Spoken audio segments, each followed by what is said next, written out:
कुर्ला आणि सायन दरम्यान साचलेलं पाणी ओसरल्यानं मध्य रेल्वेची वाहतूक पुन्हा एकदा सुरू झालेली आहे। स्लो आणि फास्ट अशा दोन्ही मार्गांवरील अप आणि डाऊन दिशेची वाहतूक सुरू करण्यात आलेली आहे। तर चुनाभट्टी इथलं पाणी कमी झाल्यानं हार्बर मार्गावरील वाहतूक देखील सुरू करण्यात आलेली आहे। CSMT ते ठाणे, ठाणे ते कर्जत, ठाणे ते कसारा वाहतूक सुरू आहे।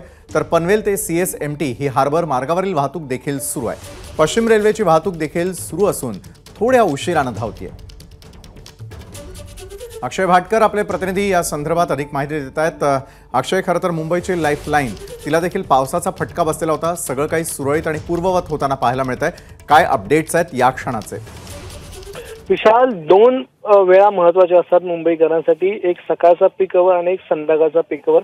सकाळच्या पीक अवर मध्ये काय परिस्थिती होती आपल्याला सगळ्यांनाच माहिती, लोकल पूर्णतः ठप्प होती। पण आता हळूहळू पाणी ओसरू लागलेलं आहे आणि पाणी हे ट्रॅकच्या खाली पर्यंत गेल्यामुळे त्याची पातळी कमी झाल्यामुळे आता सर्व मार्गांवरची वाहतूक ही पुन्हा पूर्ववत सुरू झालेली आहे। मुंबईचा जर विचार केला तर मध्य रेल्वेवर सायन आणि कुर्ल्याच्या दरम्यान पाणी भरलेलं होतं, भांडुपला पाणी भरलं होतं। मात्र आता चारही मार्गावरची म्हणजे अप आणि डाऊन, फास्ट आणि स्लो मार्गावरची वाहतूक जी आहे ती दोन्ही दिशेला सुरू करण्यात आलेली आहे। मेल एक्सप्रेस आणि लोकल दोन्ही या धावू लागलेल्या आहेत। हार्बर रेल्वेचा विचार केला तर त्या ठिकाणी चुनाभट्टी या स्थानकात प्रचंड पाणी भरलेलं होतं, त्यामुळे वडाळा ते मानपूर हे सेक्शन बंद होतं।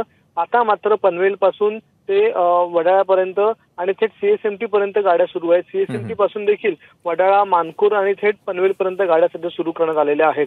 पश्चिम रेल्वेवर सकाळी माटुंगा रोड आणि दादरच्या दरम्यान काही प्रमाणात पाणी होतं, त्यामुळे उशिराने गाड्या होत्या, गाड्या बंद पडल्या नव्हत्या आणि आता ते पाणी देखील ओसरल्यामुळे वाहतूक ही पूर्णतः सुरू झालेली आहे।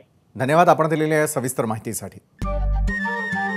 नमस्कार। मन शुद्ध तुझं ही वेगळ्याच प्रकारची मालिका तुम्हा सगळ्यांना खूप आवडली होती। याचा दुसरा सीझन कधी येणार अशी विचारणा झाली। प्रतीक्षा संपली आहे मित्रांनो, येतोय मन शुद्ध तुझंचा दुसरा सीझन। होई मन